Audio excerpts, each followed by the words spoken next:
Hi guys, White Witch 110 here. We're going to start on Halloween scene. I'm hoping this works like I want it to. Whoa. Perfect. Ooh. Sorry, little George. I'll put you over there. Actually, let's put... Whoops. Well, that's not even it. Let's put this on. There we go.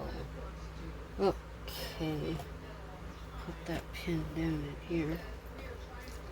So that's what I wanted. So I was originally going to... get in there. I was originally going to do it like this. Where the house would be here, and this would be forest. Then I thought, but then you can't see it. So that'll be forest in the back. And the house will be here. This is where I have to figure it out now. I did have ideas whirling in my head because I can cut these side pieces off because I have this side, see? And then that can go down inside. Oh, actually, like that maybe. See? I have to get rid of that.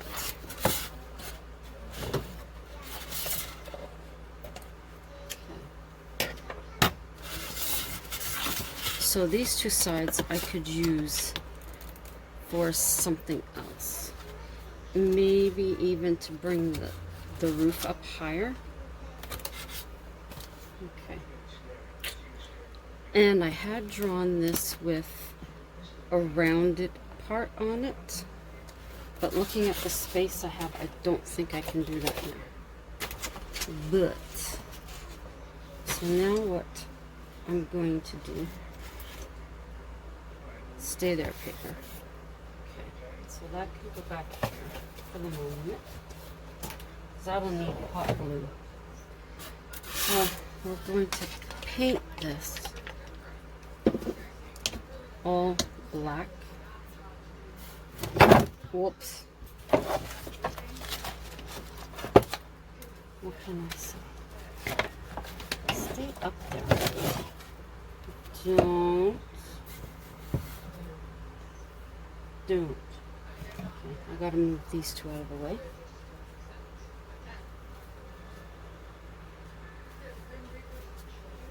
There. Anything else left is fair game. George, please stay up, or I'm gonna have to put... Why don't you stay? Maybe I should put a magnet on you. Then you'll stay. Okay. I'm squishing the paint. I don't know how much paint this is gonna take. And it's likely gonna be messy. What else would it be? I'm doing it. It has to be messy. Right? Right. I'm going to use generous coating.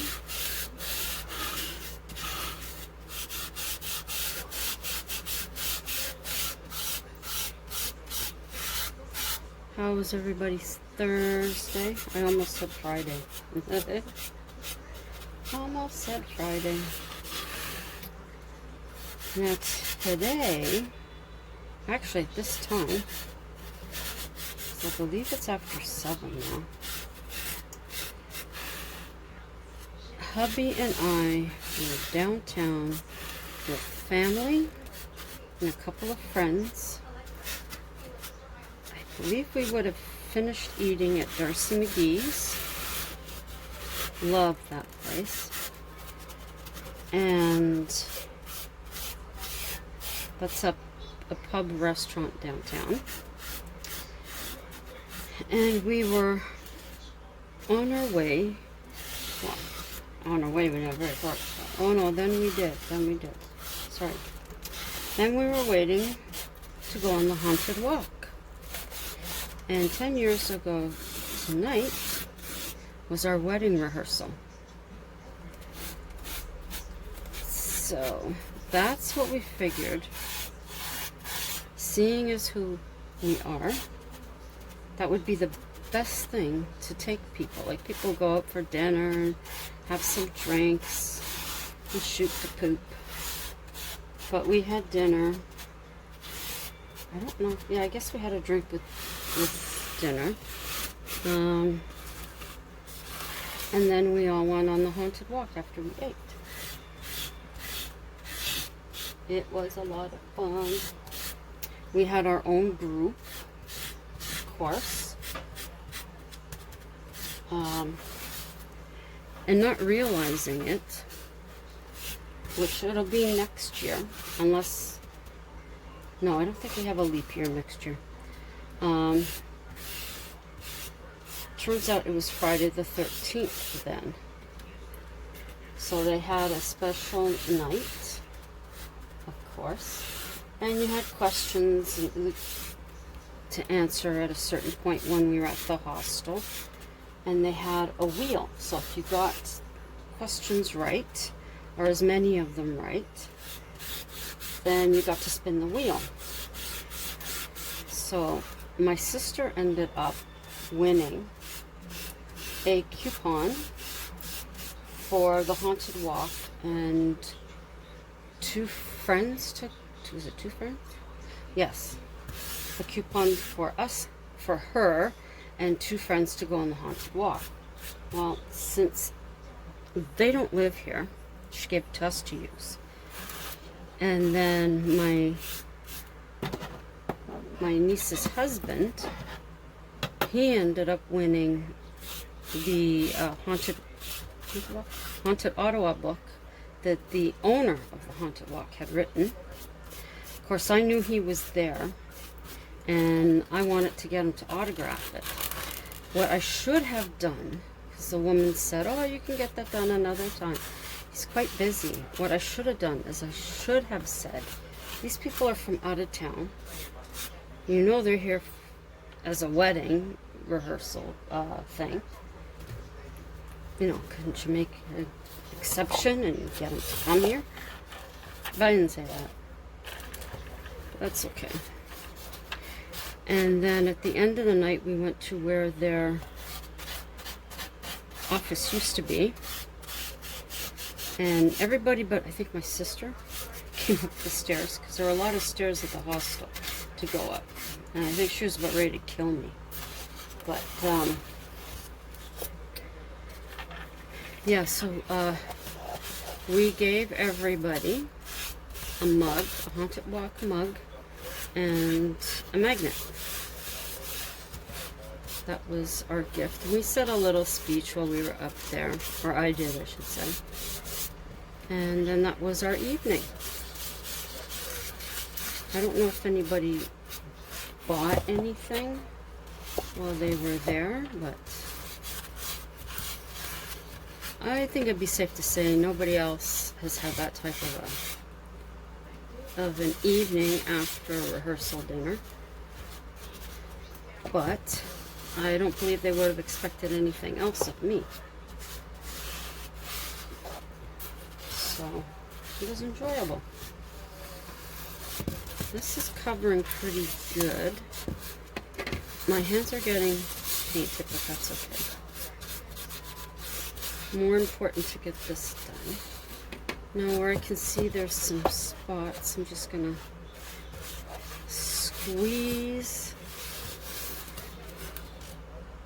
the paint in there. There. Now let this dry overnight. My other stuff, yeah, I got a spot up there. I can throw it on top of some stuff. So there you go. This is going to be the base of the scene. When this is dry, I might put another coat on here. Not 100% sure, but more than likely I will.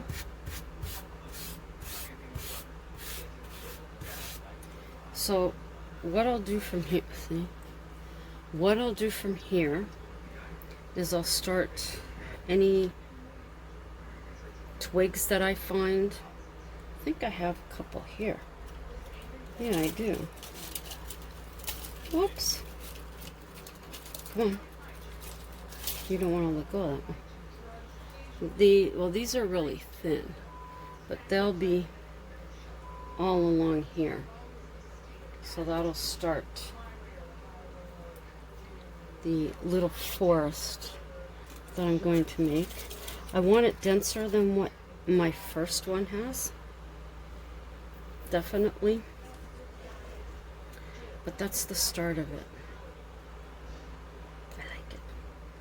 And then actually the house, I was thinking instead of just using that, the black of the box as the roof, I may end up using the glitter black that I have. That would look nice. Like I said, don't think I'm gonna do the rounded part. Now I had thought of using this on here. That still might happen. I'm not sure. But if it does, it's okay that I've painted this black. No problem there. Now this is being held together with 4 toothpicks. Got these at the dollar store a while back. So that'll sit there and it will dry. Now I'm just gonna wash my hands. Okay, let's continue with the story. I think. Whoops, hang on a second. Okay, to continue the story. Now, we had left the woman. She grabbed the sheets and she had thrown them in a paper bag behind the counter. From the back of the store came a huge crash. I ran to the back to find a much-loved chandelier on the ground in pieces. My heart broke. "You bastard," I whispered under my breath. Oops, that wasn't a whisper. This time, the crash came from the front. Rushing back, 2 china figures lay on the floor, broken. I did not want to admit defeat. I quickly scribbled a note saying, "Closed for inventory," to place on the door. This situation was going to be rectified today. I took a seat towards the back. With a deep breath, I began. "Listen, I don't know who you are. I don't know why you are attached to those sheets. I've done nothing wrong. They were sent to me. I never asked for them. Hell, I was even going to take them back, but they didn't want them. I have no idea where they came from. If you are somehow attached to them, tell me where they should be and I'll take them back. Just please leave me alone." The place was quiet. I had had enough for one day. After cleaning the mess, I left. That night, I sat watching for movement. Nothing. In the morning, the smell was there, but this time, the sheets were in place. They hadn't been moved. Laying on top of them was a photo of England, and I took a closer look. It was London, and row houses. One stood out right away. "Is this where they need to be?" I inquired softly. "If this is the place, I'll make arrangements to send them there." I heard movement to my left. A plastic Big Ben tower fell to the floor, and a plane seconds later. "You want me to take them there. I thought for a moment. I'll make arrangements. So I did as promised. Upon arriving to this historic row house, I noticed a plaque. It mentioned a local woman. She was very much revered for her embroidery work. Entering the museum, I was floored to see all of her work displayed. The curator approached, asking if I'd like to take a tour. I gladly accepted. I learned her name was Emma Jean Waters. She lived in the home during the early 1900s. She had taken up embroidery as a pastime, though as neighbors seen her work, it became a business. She continued to work from home until her death. The first piece she had ever completed was lost. It was at this point I handed the parcel that I had to her. I explained how it had come to me. I made no mention of the strange happenings. I made up a story that a friend had sent me here. The curator thanked me and opened the gift. Her eyes went wide and her mouth dropped open. "My dear, where did you acquire this?" "It was sent to me with items I bought at an auction." "This is the lost piece. I can't believe it found its way across the pond and back. It's been gone since 1930. Do you have any information as to who owned it?" I told her regretfully no, but I could put her in touch with someone who just might. I wrote down the auction house information for her with a name and phone number. We proceeded to one of the upper rooms. This was Emma Jean's room. She passed away in this very bed. She showed me the death photo. These sheets were on the bed. When I returned home, I took a long-needed rest. When I returned to my shop, I stood outside for a moment before turning the key. Slowly, I did, then cracked open the door. There was no musty smell. Out of habit, I made my way to the table. Where the sheets had once laid, I found a small card with "Thank you" typed on it. That night at home, I sat through hours of footage. The clip I stopped at was dated yesterday. A white figure made its way to the spot. I watched as it placed a card I had held there. When the figure turned to leave, I seen it was her, Emma Jean. The curator informed me after her death, her eldest daughter moved to Canada. She settled not far from where I live. Now, before the daughter moved west, the linens were stolen from the moving truck. It looked as though they had been sold a few times till they ended up with me.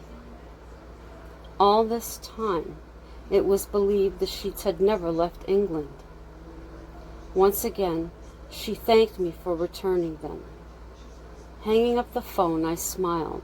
I felt good. "Thank you for being patient," I called out to Emma Jean. And that is that story.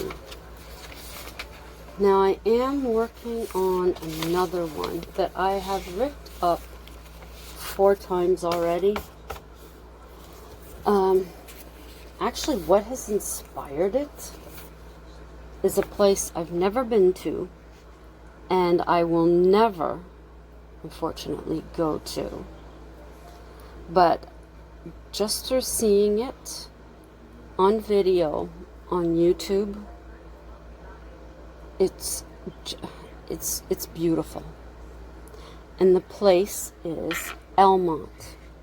I was watching Smoky Mountain Hiker.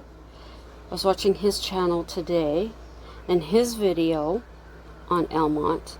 I must have played it at least 7 to 8 times, just again and again and again, just pulling out inspiration from it.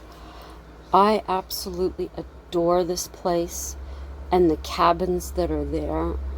They are absolutely adorable, and I'm so happy to hear that they are restoring them, and that possibly people in a few years' time will be able to rent them again. It would have been a horrible loss to see those beautiful places be torn down. It's just amazing. So if you type in Almonte on YouTube, there are quite a few that'll come up. I believe Exploration Unknown has been there. Let's see, when JD Videos has been there, and as I said, Smoky Mountain Hiker, he's been there. So it's kind of nice to see how each of them goes through Almonte and what they show you and what they don't, the information they give you or they don't, or their feelings about the cottages. Absolutely beautiful. Now I'm understanding it was originally a camping ground with the cottages on it, and at some point they became homes that were leased. I believe JD said it was, or is it JP? He said on a 20-year lease. And the information I heard from him, I believe 1992 was the year that the last family moved from there. And now all of the chairs and such, they're not there. It's just the homes and the original bathroom fittings, the bathtub, sinks, toilets, and what would have been the kitchen, just the cupboards. But if you get a chance, you'd be crazy not to go look it up. So as always, thank you very much to my YouTube family for dropping by to see what I was up to this evening and to hear the rest of the story. It's going to take me a bit to work on this one because it's a place that I'm just so smitten with. I don't want to put a foot wrong on it. For anybody who's new and just passing through, please check out my other videos. You may find something of interest. If you do, consider giving a thumbs up. You can always leave me a comment. I will get back to you. Share any of them out if you think friends and family would be interested. While you're here, consider subscribing. And if you do subscribe, if you click the notification bell, then you'll know the next time that I upload.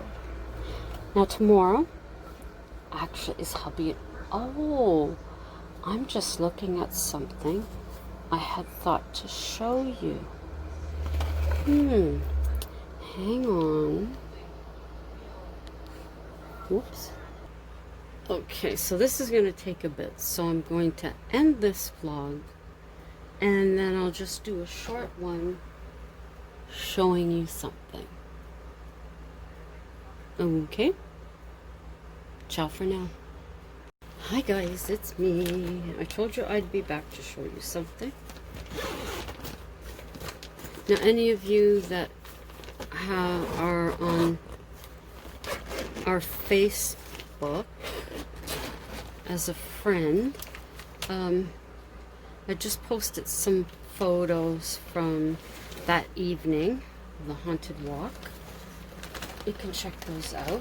And if you look through our photo albums, you'll see some other pictures. They're kind of dark. This was my bouquet. I made this. And I made this nice and long to resemble my mom's, but hers, the bows were actually tied onto the ribbon. Isn't this gorgeous ribbon? I was so happy to find it back then. And the tartan is my clan's tartan, which is Calhoun. And then I did, hey, let go. Then I did all white flowers down the middle. And then here I did a red and a white. Now this is my husband's nickname for me, which is Ladybug. So he gave me this pin, so I placed it there. Now, it's been so long. One of these pins was given out at my father's funeral, and the other one was at my mom's. See? So in this way, they were with me on my day. Oh, that one. Now I did, of course, another ladybug, but that was part of the flowers, and I chose, focus, I chose some with the little raindrops, of course. And then there's another one with a ladybug. And then I had put the 2 doves there. And the cross. And then I had picked up some feathers. Now I spoke to my mother when I was making this. I said, you know, I really need you here because I have no clue what I'm doing, and you always did the best job. And somehow working through her, I think I made a very nice bouquet for myself. I don't even think I had anything to throw because everybody that was at the females that were at the wedding were all married. And I don't even think I had a garter. No, I didn't, because the one, was it the one I had? I'm trying to remember. No, the one I had picked out, I guess the store had already had it for a while, saw the elastic, went, and I said, well, you know what? Second wedding, who cares? But I've kept it in a bag because I'm very, very happy. There's some more that I put, and there's just the back of it. So I got the flowers and this at Michael's Crafts. The ribbon I likely got there too, as well as the roses. Now this was a tie, and I told the guy, no, I'm not gonna cut it up. He told me I was going to, and he was right. I got this from the Scottish Irish store here. See? I thought you might just like to take a look at it. Really cute. Adorable. So that's all that I had to show you. I thought you might like to see. Very, very happy with it, that's for sure. Ciao for now.